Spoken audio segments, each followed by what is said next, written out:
career politicians have making excuses down to a fine art in trying to explain why there wasn't water. Nobody wants to hear an excuse why they lost their home, why they lost their business. The reality is they were not prepared enough. The reality is we all got the warnings of disastrous, catastrophic winds that could kill people that were issued, and the preparation just wasn't right. It wasn't enough. And this malarkey about fire hydrants are intended for homes and not for wildfires like this, my God, what an excuse to make. And this is a region that has a history of fires. So it wasn't breaking news that there may be a fire here. And because of the negligence of our government leaders and our government officials, we have the Santa Monica Mountains. The density of that brush was fuel just waiting to explode. And that's when it did.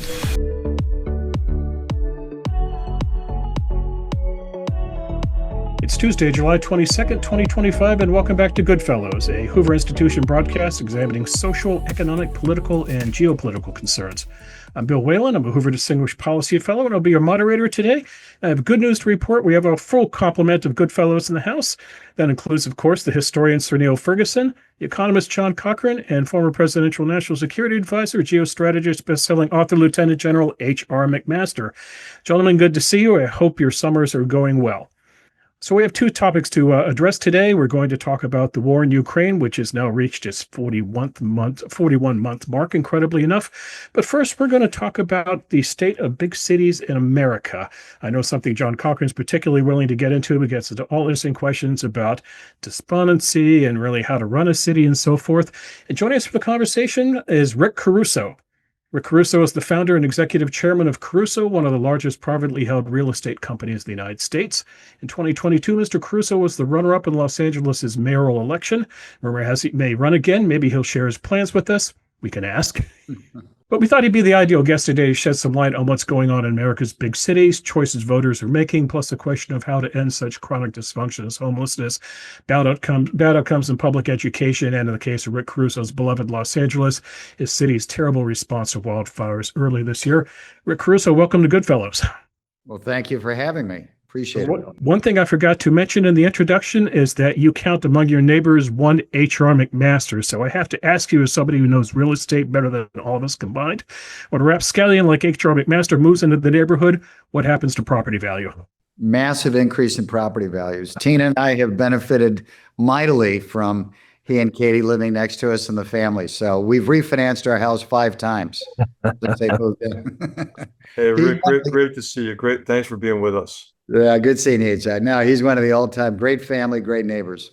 We miss him, though. We got to get you back down there. Okay. So, Rick, I have to ask you, since I'm an aging boomer, I recall an America in which America's big city mayors were, shall we say, rough-cut customers, a blue-collar appeal, tough on crime, no nonsense. I'm thinking about Richard Daley and John Cochrane's beloved Chicago, Frank Rizzo and H.R.'s beloved Philadelphia.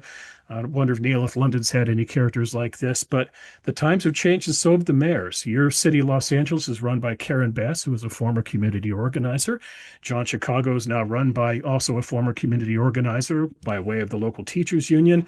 And New York City, one of the most important cities in the world, we would agree, it is on the verge of electing a 33-year-old socialist who believes in such things as government-run grocery stores, free bus service to all, rent freezes, and he recently said on Meet the Press, and I quote, I don't believe we should have billionaires. So, Rick Caruso, is this the way of the future for America?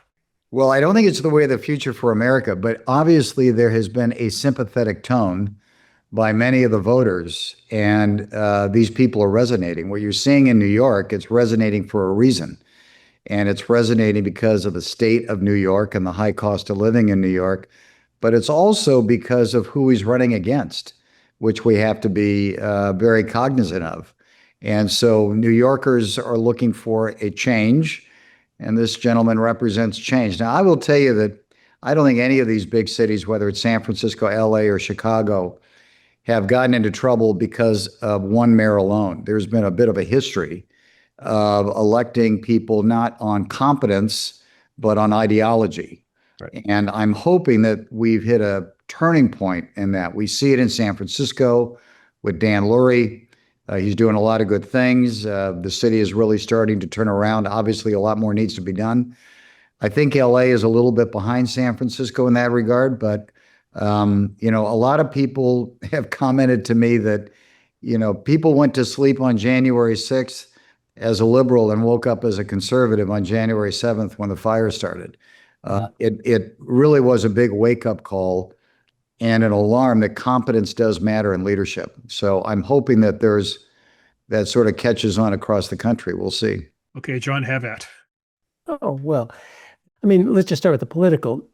You mentioned voters, but of course, who's winning here is a coalition of people with luxury beliefs and some unions and other organizations feeding at the trough. Actual, poor people in cities want better schools. They want the cops to come, not to defund the police. They want actual services. So I hope competence can also reach for them as well. But there's a list of priorities amid the dysfunction. I know rebuilding is big on your agenda, which raises the question of the horrendous zoning and other impediments to building in cities. Why is the cost of housing so high? It's about supply, which I'm glad to see that the YIMBYs on the left are finally discovering. But then the schools are a catastrophe, again, particularly hurting the least disadvantaged. Crime and bad behavior, homelessness, which isn't about homelessness, it's about people's behavior in public spaces. Where do you start? I can chime in on that, though. I agree with all of that, John, but every one of those issues that you talked about can be tackled and are solvable. Yeah. The underpinning of this, though, is that for a long, long time, there has been a very vocal, whether it's a minority or not, of people have gone to vote to push an ideology because of a frustration that they're seeing, whatever that case may be. We saw it over the last couple of years with the protests going on college campuses. Most of those people had no idea what they were protesting about, but they were protesting against a system that they felt was oppressing them. And I think this is what we're seeing in New York. What's wild about New York, when you look at the polling, the majority of the voters that came out who are Black are supporting him. The majority of the young people are supporting him. The majority of the Jewish community is supporting him. And so that's just wild to think about, given what he's talking about. And so what I do really hope is that the majority of people who are in the middle, who want really common sense kind of solutions to crime and homelessness and all of the things, schools, whatever the case may be, actually get out and vote, because that's what's going to change the system, in my opinion. Well, and you also mentioned a good alternative. And what happened in New York was kind of a chaos of a one-party city and a very poor candidate as the alternative in Cuomo. And so very telegenic extreme person can win that primary. And then, Republican in New York, good luck winning the general election. That's right. That's right. Rick, can I ask a question? You mentioned Dan Lurie, and I must say I'd begun to despair of San Francisco's future, and it's the city nearest to us at Hoover, but I'm pretty impressed at what's happened since his election. And I wondered what your take was. In a way, he's the kind of moderate centrist Democrat coming in to clean up the mess the progressives have made. Is that what LA needs, or do you think LA needs something more radical? No, I don't think it needs a more radical. I always think, and I think Dan is doing a really good job. It goes back to my theory, whether or not it's accurate or not, but I think Dan's proving it out. It's like when you're on a ship and you change the direction by 1 degree over a distance, it's a dramatic change. And Dan has really taken some relatively small steps, but he's moving the needle. And he's creating this flywheel that's starting to catch momentum and bringing people back in. Now, one of the great advantages that Dan has that I don't think we have in LA is that he's got an industry, the tech industry, that's going to help repopulate that downtown. We don't have that business in our downtown to really be driving that. And here's the scary part about downtown LA. We have almost a 40% vacancy rate in downtown LA now. Wow. And it's not about back to work rules, because Century City, which is 30 minutes away, is about 100% leased with the highest rents in the country. And that's because it's clean, it's safe, all of these kind of things that are just basic things that you need in order to bring people back to work. But I think Dan is making some good changes. He's got some big challenges. I talked to Dan, like LA, he's got $1 billion deficit that he's got to figure out. He's got a complicated governance structure with the county and the city being together. But nonetheless, he's bringing back a lot of optimism. And that's really critical, that people are starting to say, I think this is going to work. Let's go back and take a look at San Francisco for headquarters, for retail, for opening up a restaurant, et cetera. So I'm optimistic that we can do the same thing in LA with a moderate, common sense. I don't care if you're a Democrat or an independent, whatever the case is, but somebody who has some experience and competence and is going to make some tough choices to move the needle.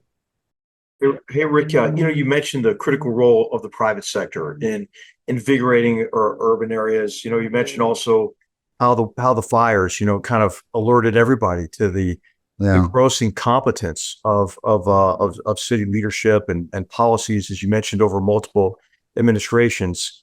Would you mind summarizing for our listeners? I know you've done this in the past. What the wildfires exposed, but then also how you're galvanizing the private sector to rebuild a community, because this is what's been striking to me, is how you've been driven not just to rebuild, right, but to rebuild a sense of community. Well, thanks for the question. What it exposed at every level in the city is the incompetence, starting with the mayor, not being prepared, not having a plan, having the bad judgment to leave town, and as recently of last week repeated that she did not know that these extreme winds were coming, which is an impossibility given the amount of warnings that came on everybody's iPhone that they were catastrophic, quote unquote, catastrophic, life-threatening winds. And she also repeated, when asked on a podcast why the fire department wasn't pre-deployed, she said it's, quote unquote, a mystery to her. So that just shows the level of disengagement and incompetence. But as we all know, and as you know in your roles, everything starts from the top. Then you have a head of Department of Water and Power that had the terrible decision to leave the main tank empty, 7 million gallons of water. So when we got word that my daughter's house was on fire, we were also told the reason it's on fire is because the firefighters had no water in the hydrants and they can't put out the homes in that neighborhood, which in today's world just seems like an impossibility when I got that call. So the leadership failed. The people that she had appointed in key positions were not competent, and the system failed. And there obviously was not a plan to deal with this fire, because it could have been put out very quickly had there been pre-deployment. There had been a fire there 2 weeks before. They know the risk. Everybody knows the risk when the Santa Ana winds come up, and we were all warned of the risk. We were prepared. So we had the same warnings. We had a private fire department that was immediately put on site 2 days ahead of time, our own water tankers, and retardant. And not only did we save our property, but we saved the whole block around us. So what's remaining in the Palisades is literally the area that we were able to save. And we started loaning equipment to the fire department.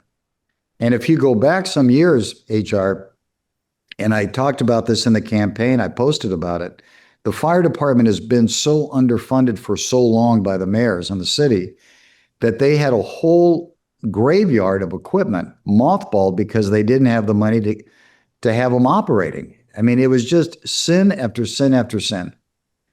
So what I did, this devastation between Altadena, Malibu, and the Palisades, and if you haven't seen it with your own eyes, you really need to, because pictures don't do it justice. It's the size of 2 Manhattans completely burned to the ground. Pacific Palisades alone is 300,000 acres that's been burned to the ground. Schools, synagogues, parks, homes. Same in Altadena, about 700 homes in Malibu. So I put together a group called Steadfast LA. It's a nonprofit. And I called upon people who are the best in their industries to join a board and to give their time and their talent. And the goal is to support the city, the county, the state, take problems, put the team around the problems, solve the problems, and deliver a package to the city and the county and the state that they can employ to move things along. Do it with urgency, do it with innovation, and do it at no cost to the city or the county. So we're absorbing all the costs. And we've been very successful. It's been great, because what we know from past disasters is these things are too big for any government alone to handle, even if you had a government that was highly efficient. So we're pushing on this. We've got a team of people at Steadfast that are dedicated full time. We're rebuilding parks. We're helping rebuild the schools. We developed an AI model to plan check people's homes in a matter of hours rather than months that it was taking the city and the county. And we're starting to do the same thing. As my goal has been to create this flywheel that you start getting this energy behind it, because the one thing all of these people need is hope that their community is going to come back. Right. And I think the city and the county, more than anything, needs to have this culture and this attitude that says, we are with you. We are going to be a good servant of the people. Stand behind you. We want you to come back. We know that takes time and money, and we're going to have your back. We got your back, folks. And that's the kind of messaging I think we need to see. And, we need to get more people rebuilding, which I think we will.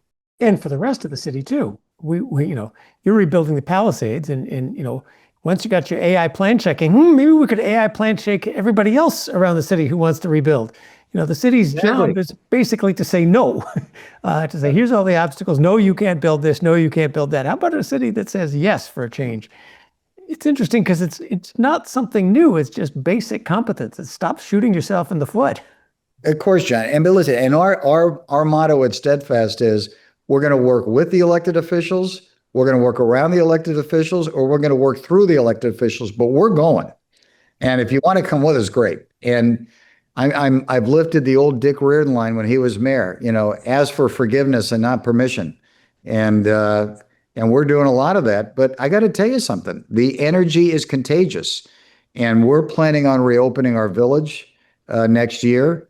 The amount of restaurants and retailers that want to come back is inspiring. People want to be part of a story that says good is going to happen, and it can happen. And I'm just really grateful that I'm living in that moment that we can be part of that. Rick, you mentioned Dick Reardon, and I know Dan Lurie mentions Mike Bloomberg as a kind of role model. It's good to be reminded that it's not that long ago that cities were well run. We don't have to go as back as Bill did earlier. Do you have a role model, somebody you think of as the kind of model mayor? I served under three mayors. I served under Tom Bradley when I was in my 20s. I served under Dick Reardon, and I served under Jim Hahn. I saw three different leaders, and all of them were exceptional. And I loved Dick Reardon. He was also a very close personal friend. But I want to tell you, the unsung hero that I learned a lot from was Jim Hahn. And he wanted me to be, which I accepted, the president of the police commission. And when I was the police commissioner in LA, I had a very difficult job of having to fire a very, very popular black chief of police, Bernie Parks, because he was not doing his job and crime was skyrocketing. Obviously very popular in the black community and around the city. And then what did I do? I went and hired a guy that wasn't from LAPD and wasn't from Los Angeles, this guy named Bill Bratton with this funny accent. And it was like sacrilege. And I called Jim Hahn and I said, Jim, this is what I'm going to do because it's the right thing for the city. And Jim, to his credit, said, just do the right thing. And the message there was, don't worry about getting reelected or reappointed. And if you don't worry about getting reelected or reappointed, you can really make a difference. And that's what we've got to bring back. And Jim supported my decision and then lost his reelection because the black community turned against him. And that's when Antonio Villaraigosa became mayor. And in my opinion, the downhill slide started in LA. Speaking of Mr. Villaraigosa, he is thinking about running for governor. So if you don't mind me asking you a personal question, Why are you concentrating on Los Angeles when there is a larger dysfunctional thing called the state of California that sorely needs leadership? I'm looking at both. I mean, I am looking at both. And We made news. I'm spending a lot of time up in Northern California and enjoying that, meeting a lot of great people up there. And listen, California's got a lot of real challenges. There's no doubt about it. And again, I believe fixable. I'm going to make a decision at some point, at the end of summer and decide if I'm going to focus on a mayor's race and try to help the city I love, help the state I love, or remain a private citizen. But I am optimistic. I mean, California should be leading this country. It has the ability to do it. We've got the most talented people, the greatest educators, some of the greatest universities in the world. I mean, you go on and on and on. And in spite of the way it's been run, we're the fourth largest economy in the world, but we also have some of the highest poverty in the world. Right. We have the highest rate of homelessness in the world. I mean, we've got some things that we can't be proud of that we got to fix. So I'm looking at both. I'm going to consult HR and he'll tell me the right thing to do. Yeah. Well, I'm just grateful for yours and your family's willingness to serve, right? I mean, Rick, could you maybe share with us how you thought about it before you ran? Because, it's a gauntlet, right? And people are vicious. You've got the advent of social media and how that has become, created even a more vitriolic discourse. But, from my perspective, I think you transcended it. So maybe will you talk about what motivated you and your family to serve, but then also the approach you took during the campaign? I think for our viewers, they ought to check out the debate you had with Karen Bass. I'm not doing political speech. It doesn't. Would you raise taxes? You know what? If people are dying on our streets and it is necessary, I might do that. Because it was a model of civility, and so you ran in a way where you didn't get drugged down into it. You transcended it, I thought. Well, that's probably the way I was raised. I can give my parents and my grandparents credit for all of those kind of things, and I appreciate that, HR. Listen, I ran for a very simple reason. I raised my family in LA. I built my business in LA.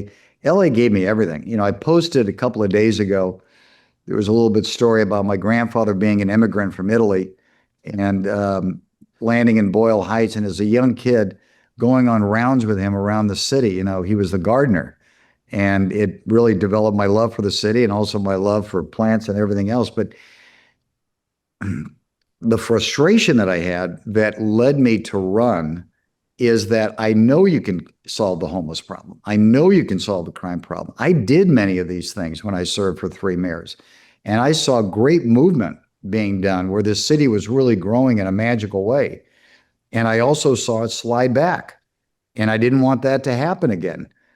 We're seeing it in Los Angeles here. I mean, the crime is really a problem in Los Angeles. A buddy of mine this morning called me, Hancock Park, actually right near the mayor's residence. Someone got beat up this morning just going for a walk. This is a very wealthy, nice community. The police never showed up.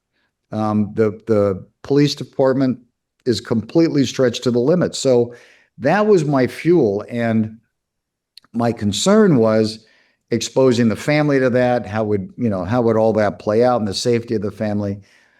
And HR knows the family. God love them. I mean, they all stepped up and they got on the streets and they campaigned with me. And we were going into neighborhoods and talking to people that had been long forgotten by the leadership of the city.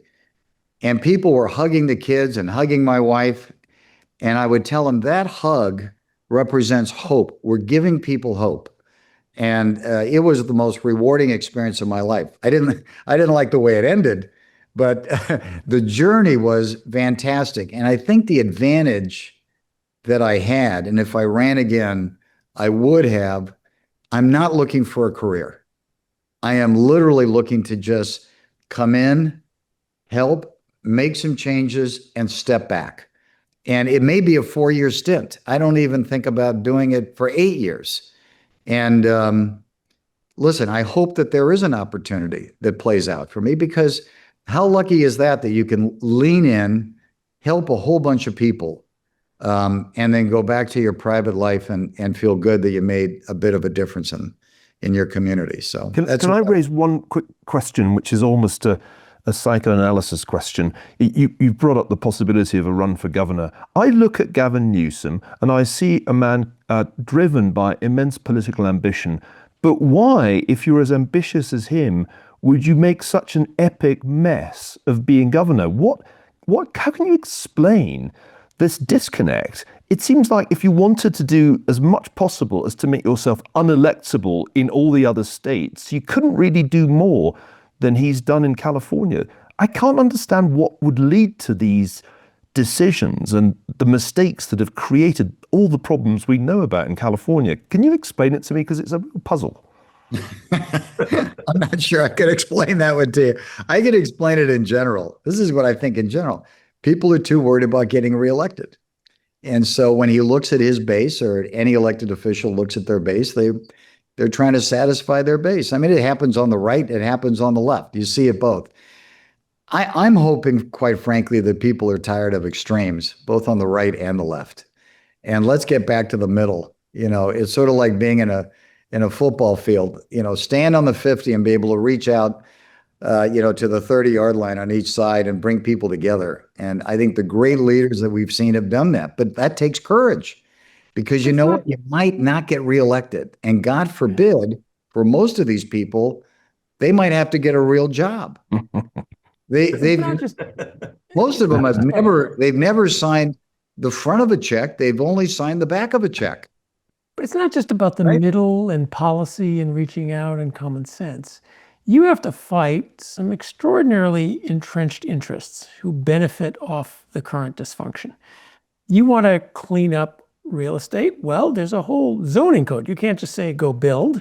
You have the zoning, the planning office. You had all the NIMBY forces that want to use the existing laws to stop anything from happening.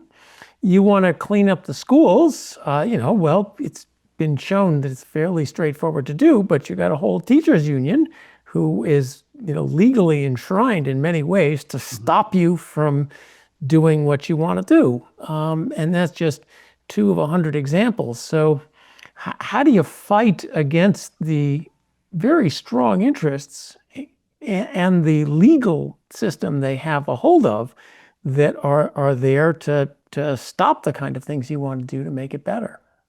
It's very tough. It's a tough job, but it's a job worth doing. And that's what leadership is all about. I mean, any of you given an assignment, they're going to be tough assignments. That's why you're all well-renowned and successful. If you took easy assignments, nobody would know who you are. And I think that's what's motivating, is figuring out how to break this apart and put it back together. And I've had fun in my life doing that.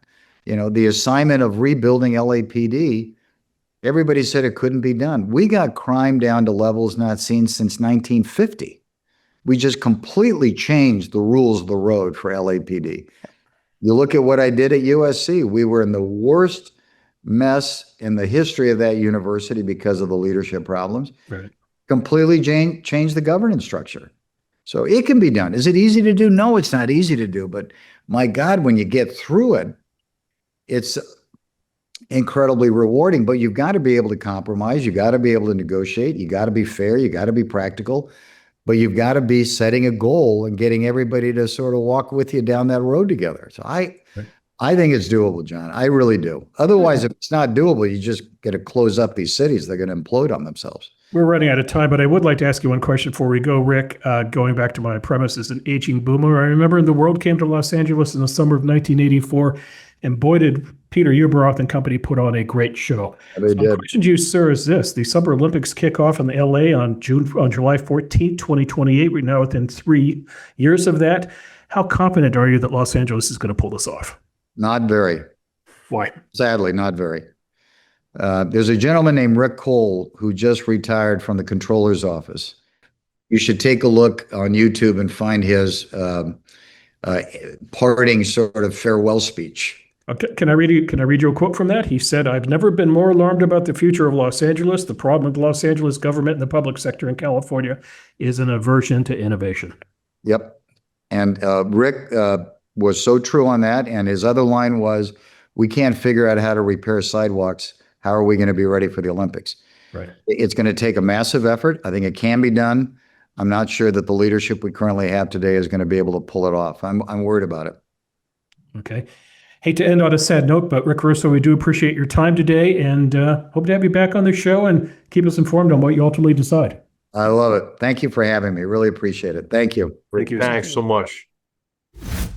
This week marks a solemn occasion, 41 months since Russian forces rolled into Ukraine and began the bloodiest war of this century, a war that some people thought might last maybe 41 days at most, not 41 months.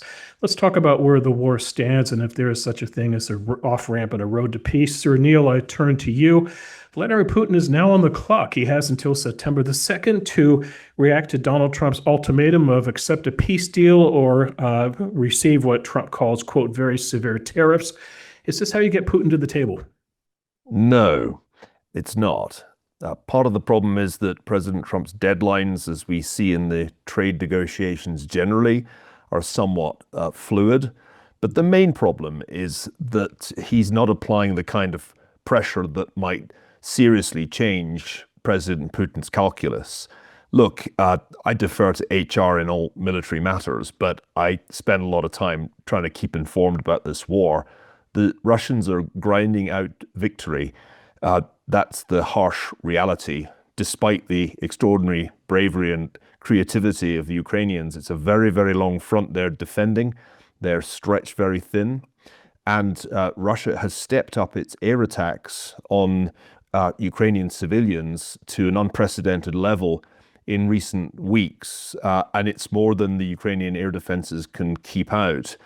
Because the Trump administration has blown hot and cold about this war, periodically veering in the direction of essentially giving Russia what it said it wanted, and then at times veering in the other direction and scolding Putin, that has, I think, created an uncertainty about the US commitment. And although the Europeans, in response to pressure from President Trump, have stepped up their military spending in a really quite impressive way, it will take a while, too long, for that to turn into the kind of resources that can take the place of US support for Ukraine. So I'm pessimistic. I think Putin, looking 12 months ahead, thinks that he's going to be in a stronger position than he is now. And why should he settle when he ultimately seems likely to overwhelm Ukraine? I'll make one last point, Bill, and I'd love to get HR's thoughts on this. In all the conversations that I have about this war in Europe as well as in the US, I'm struck by how few people really visualize the nightmare scenario of the fall of Kyiv. They don't think about it. They don't see the implications. They talk about the war as if it's a stalemate, but it's not a stalemate. I think that's something of an illusion. It's a very rapidly changing kind of war, but it's not one in an equilibrium, and the balance of forces very clearly favors Russia if the war lasts much more than 6 months more. HR, what do you think? Hey, well, I agree with almost everything you said, except I don't think Russia has the capacity to be able to sustain an offensive. I think all they can do is what they're doing now, which is grind it out on the Western Front. And as you mentioned, they're making gains, but they're making gains at an extraordinary cost. And I thinking back to something we spoke about, I think a couple of episodes ago, which was the Ludendorff offensive in 1917. That seemed that was going to be successful, but after the breakthrough, they could not sustain that offensive. It reached the culminating point, and even at a period of desperation with the French army mutiny and everything else, the tide eventually turned. It turned with U.S. forces, right? And that's not going to happen here. Right. But I think with U.S. arms coming back into the picture, it could bolster the will of the Ukrainians, and of course, Ukrainians are continuing to develop, I think, really extraordinary deep strike capabilities, with or without U.S. munitions, as we saw in Operation Spider's Web, for example. So I think that, the hope for the Ukrainians is that Vladimir Putin will conclude that he can't win, and then he'll begin to realize that he's losing because he can't sustain 50,000 casualties a month. So I'm heartened by the president, backing in to this recognition that Vladimir Putin is intransigent, that he has objectives that go far beyond anything that's justifiable, which is really has been the case since the invasion, but that he's not going to agree to a ceasefire unless he concludes that he can't win. So I'm hopeful, not maybe about the sanctions, but about the sustained support of weapons. thing that concerns me, and John, I'd love to hear what you think about this, and Neil too, is this kind of adoption of some of the Biden administration language about offensive and defensive weapons and what sorts of weapons will be provided, what may not be provided. Because, there's no such thing as an offensive weapon. I mean, for example, long-range precision strike capabilities, we've mentioned many times, are critical to air defense because it's important to kill the archer as well as shoot down the arrows. So I'm heartened by the sustained support. I think it's a great formula for President Trump, who always wants others to pay more. Remember, President Trump always has 4 questions. What's in it for us? Why do we care? Second question is, why do we have to do it? The third is, how much does it cost? And the fourth is, can we get other people to pay for it or to pay more? And so I think he went through this process.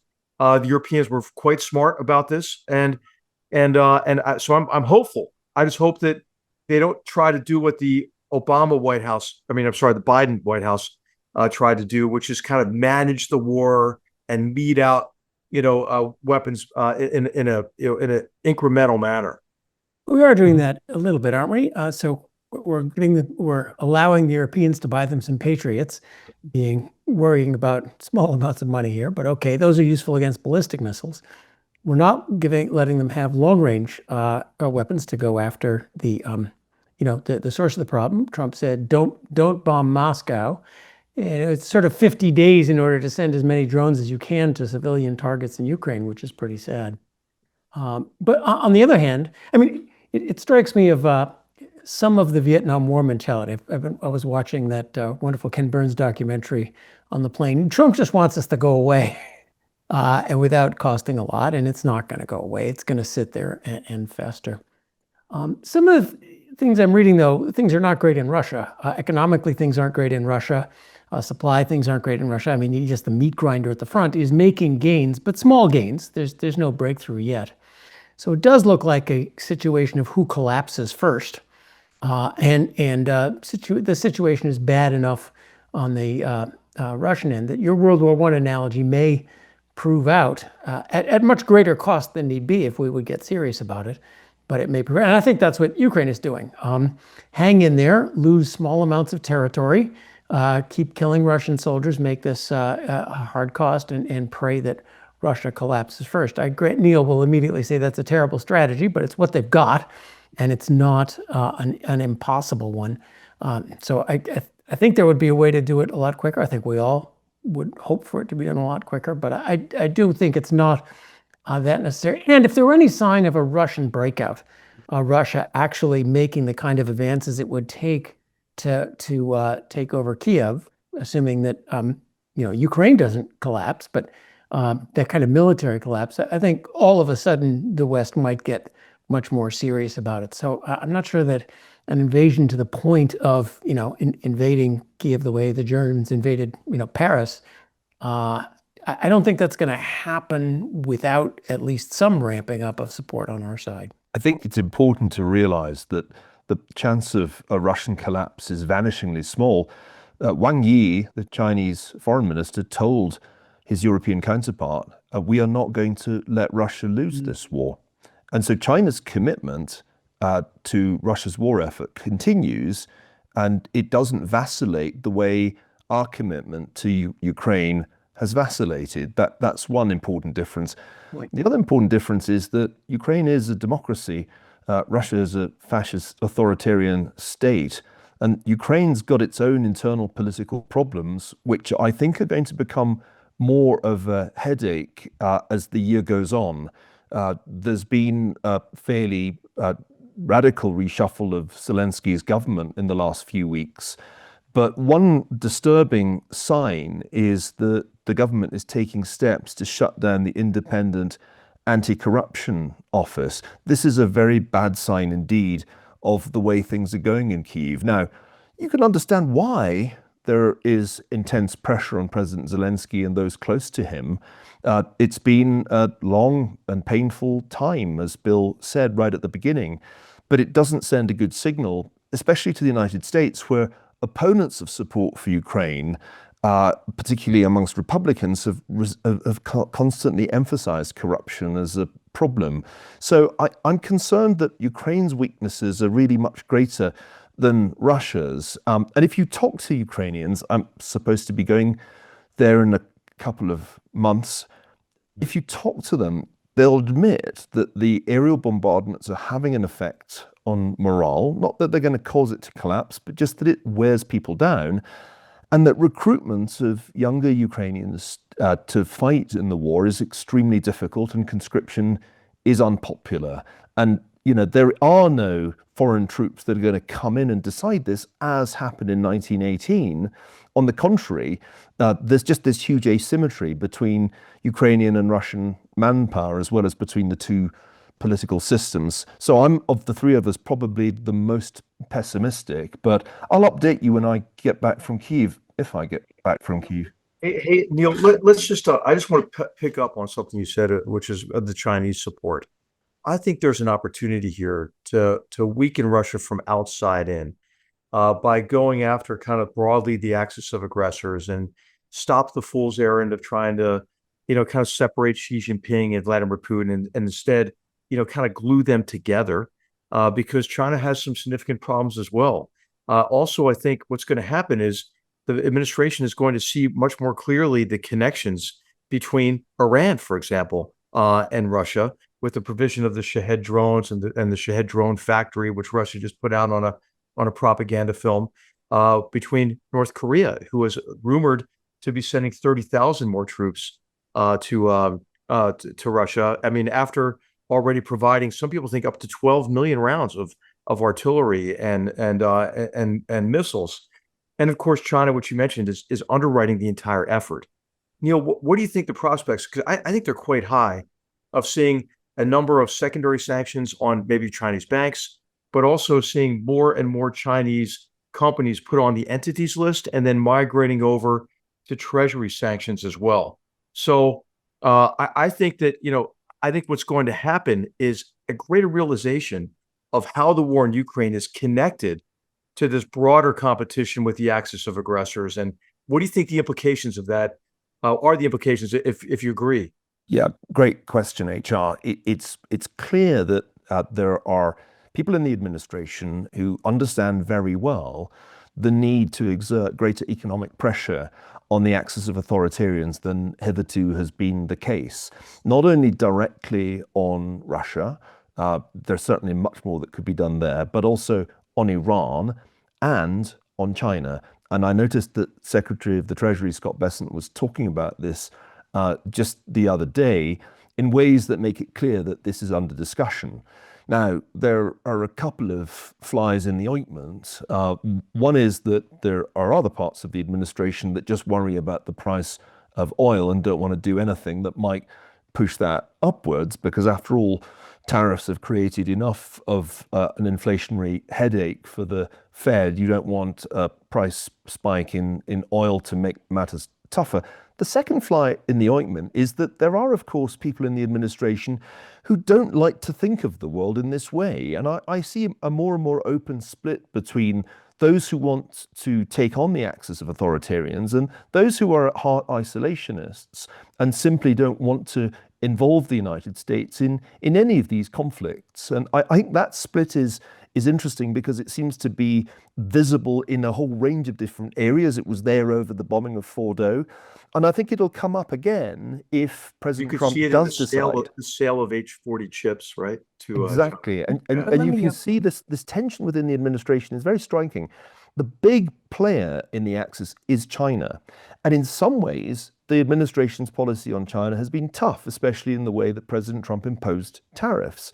But now you can see that there are ways in which the Chinese can push back. They did on rare earth magnets very successfully.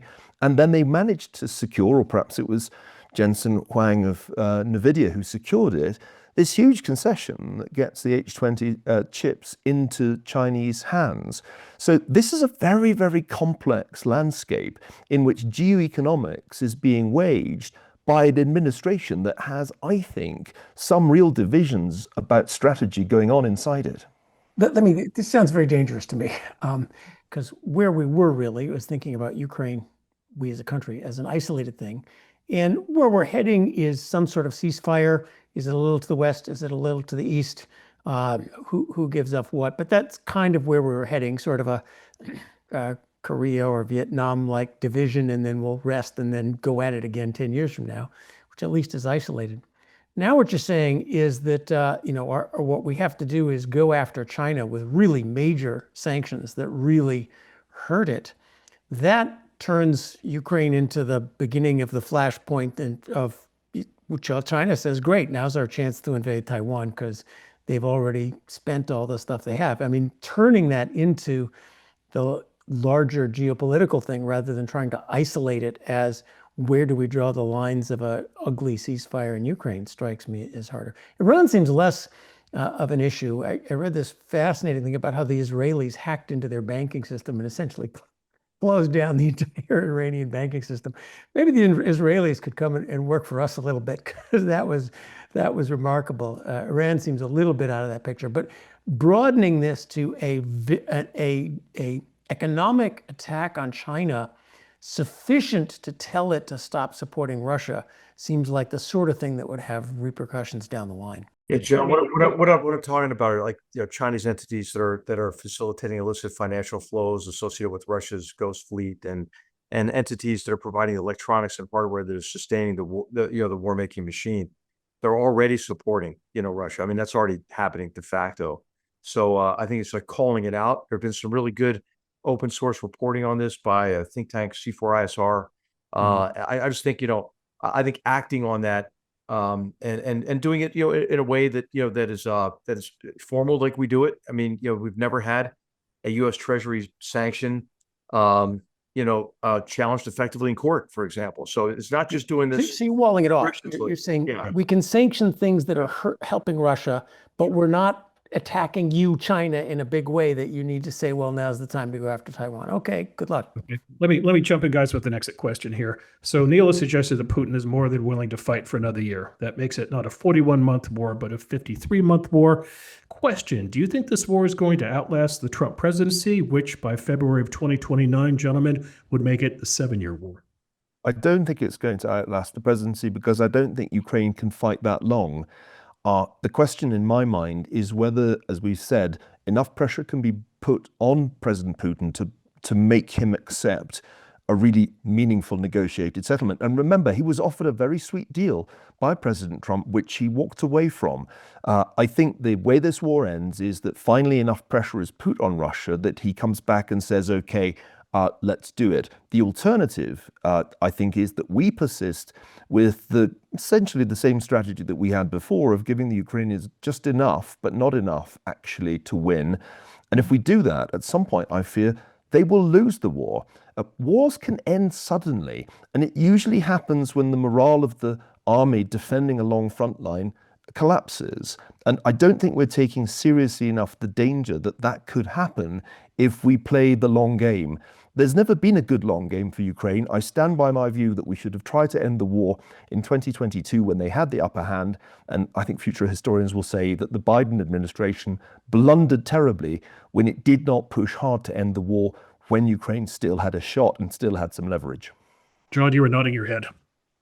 Yeah, I'm just agreeing with the proposition that it's hard to forecast wars, and suddenly when something you didn't really see change. And Neil's right, the morale element is great. Now, morale ain't great on the Russian side either, but I just keep going until it stops. I just don't think we should buy into this myth of Russian strength. I mean, I think Russia is profoundly weak at this moment. I mean, I think we have to remember back a couple of years ago when an ex-hot dog salesman and ex-con, took over the equivalent of CENTCOM, marched on Moscow, and they were cratering the roads as he was shooting down aircraft. So I also think it is possible for Ukraine to lose, but it's impossible for Russia to win. And the historical analogy I would bring up now, Neil, would be Napoleon in the Iberian Peninsula. I don't think they can take it, even if there is kind of a broader security collapse like you're highlighting as possible. I don't think Russia can ever have Ukraine. Okay, gentlemen, good conversation. And we'll have to get an on-the-ground report from Niall and bring this up again. We turn now to the lightning round.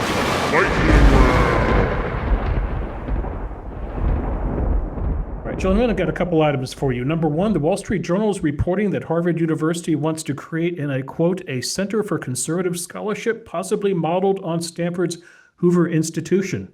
Neil, you've taught there. Your thoughts? They could have done this many years ago. My understanding is that it was proposed more than 10 years ago that there should be a Hoover Institution at Harvard, and the idea was waved away as, quote, too political. Whereas, of course, what the woke DEI gang were doing was not political. I think it's too late. I think it's too late to do it now. And I think if it's done now, it will simply be seen as some kind of fig leaf behind which Harvard will carry on being Harvard. So I think it's too late, and it should have been done long ago. John, if they asked for your advice on how to build it, how would you build it?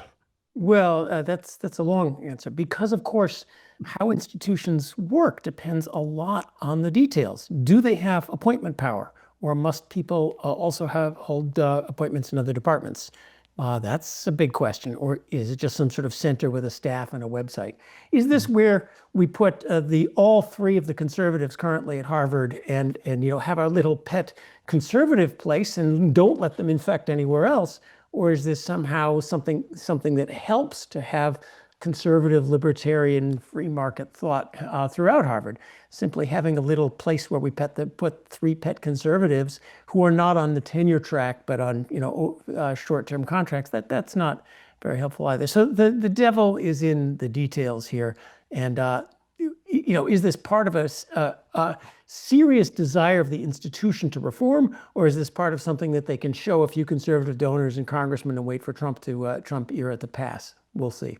HR, would you dare trade Stanford Cardinal for Harvard Crimson? Not me. I mean, hey, but I welcome it, because I do think there are gaps in the curriculum that as John's alluded to, that an institution like this could fill, and we all know what those are. It has to do with like political and diplomatic and military history, for example. But it's kind of the course on maybe conservative political thought, for example. But so I would welcome it. But the tables have turned, haven't they? Because I'm thinking of when Leland Stanford Jr. journeyed to Harvard when he was considering founding this university, and to get the advice of the current president of Harvard. And he said in a really haughty way, what you'll need is, I forget, X millions of dollars in 200 years. And Leland Stanford said to him, well, I have the money and it's not going to take me 200 years. So All right, gentlemen, our next item, Hunter Biden, the former first son of the President of the United States, is back in the news. He recently appeared on a podcast, and he said the following, and our producer, Scott Immigrant's going to now wear out his thumb hitting the bleep button, but he said, quote, people are really upset about illegal immigration. You. How do you think your hotel room gets cleaned? Who do you think washes your dishes? Who do you think does your garden? Gentlemen? I think the less that we hear from Hunter Biden, expletives or not, the better. I would add, this is a place where I wish we had a serious opposition in the Democratic Party. Can they offer us nothing but anybody who wants to walk here across Central America gets in, gets free stuff, and gets to stay? That's not a coherent alternative. Yes, we need economic migrants, but we need legal economic migrants.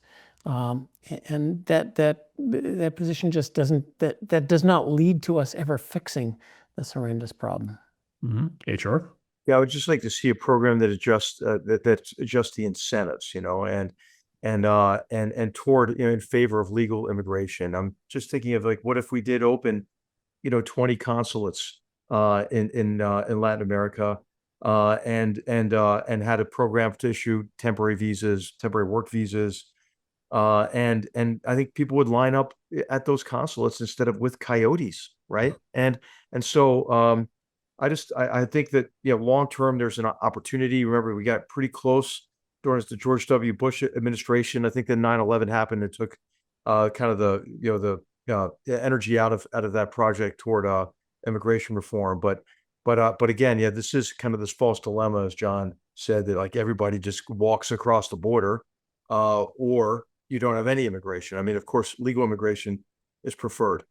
But legal is impossible. It takes 100 years to get through the quota line to immigrate. Oh, you have to change it, right? You have to change We, it. we need to make it possible. And I don't care what you do, speak English, pass the citizenship test, whatever. Well, There is a legal immigrant on this show, John, just to remind you. John, you're not from Mexico or India. I came from much further away. All right, gentlemen, our third item. The Attorney General of the United States claims that the late Jeffrey Epstein did not have a secret client list, prompting the media to characterize what it calls a, quote, MAGA revolt. I ask the three of you, which is bigger, MAGA or the man behind it, Donald Trump? I think this is a real problem for President Trump. I've been reading Sam Tannenhaus's brilliant new biography of Bill Buckley, and it's reminded me that on the American right, there's always been a fringe which is addicted to conspiracy theories. It's a powerful political force, and you antagonize it at your peril, especially if you're the Republican Party looking ahead to midterms in November next year, because a significant portion of people who are Trump voters are deeply disillusioned that there isn't more transparency about the Epstein case. It seems implausible that there was no list, and it is also mysterious the circumstances that surrounded Epstein's death. So I think this is a bigger and more serious political problem than at first meets the eye. Well, yeah, I would. So why is the Trump administration not releasing this? I presume there's something a little bit embarrassing, but not what people's sleights of fancy go to. But when you hide the embarrassing, then people's sleights of fancy go. And that's politically damaging.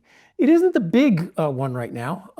The investigations showing what we kind of all knew about the invented Russiagate hoax in the early Trump administration is showing that there were some conspiracy theorists who were quite right about horrible things going on. I think that one kind of parallels the Epstein case in we're learning about things. And remember, sometimes conspiracy theorists are right. It turns out that the COVID did come from a lab in Wuhan, China.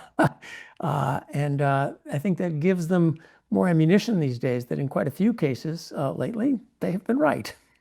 There's kind of a difference though between that, John, and like Pizzagate. You know what I mean? So I do think most of it's crazy, but lately they've been right a few times. That gives them live by the sword, die by the sword, right? So I just think you're seeing the blowback of demagoguery and trafficking in these conspiracy theories. Hopefully, it'll be kind of an object lesson for others who would use conspiracy theories as an expedient, to gain popular support or to disparage competitors or whatever. I mean, I just think it's honesty is the best policy, and I think there are a lot of people who don't believe for a second any of these conspiracy theories, but it's become either politically expedient for them or it's become their business model. I'm thinking of people like Tucker Carlson, for example. So, I think hopefully there's an object lesson in this somewhere.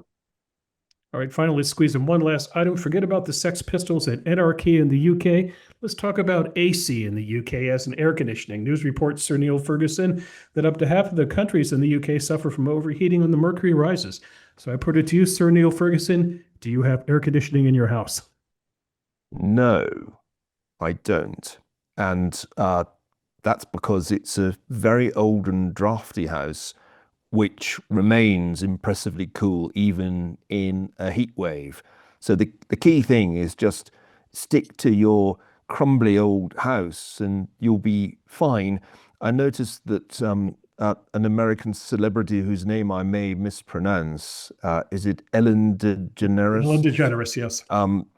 Has made the horrific faux pas of moving to the Cotswolds to England. But instead of living in a drafty old house, which is the correct thing to do in the Cotswolds, she's built a hideous modern monstrosity, doubtless with air conditioning. That is not how you do it, Ellen. That's wrong. But I do think this is an important story. Americans may be surprised to hear that most Europeans don't have air conditioning, in part because they killed economic growth and they can't afford it. Their electricity prices are incredibly high, so it's hard to do it. But in part, there's this shows you the difference of thinking about climate as a technical problem versus a great morality play. We cannot have air conditioning because, of course, that's how we got in this trouble. We must suffer to pay for our climate sins. as opposed to air conditioning is the number one way to adapt to a climate. Last time I heard about a heat wave in the UK, I was driving through Sacramento. And they're, oh, heat wave, everyone's dying, what'll do? It's 95 degrees out. It was 105 in Sacramento. Well, we know how to deal with this. So, the moral versus just let's adapt to the situation is hard. And by the way, more Europeans die of heat waves than Americans die of guns. So it is kind of interesting that Europe is so involved in this capitalism and growth is evil thing that they want to deny themselves air conditioning, the number one adaptation to higher temperatures, in order to pay for their sins, rather than adapt to the problem. It's Southern Europe to which all that applies. I mean, if you just look at the number of weeks of really intense heat in England, it's such a small number that it wouldn't make sense to invest in air conditioning most houses. So just to take your economics seriously there for a moment, John, this is not really an issue for most of England, and certainly not for Scotland. And HR, I'm going to cut you off here because we've got to bounce, but I know what you're thinking. Europeans should just paddleboard and get outside more, right? Absolutely.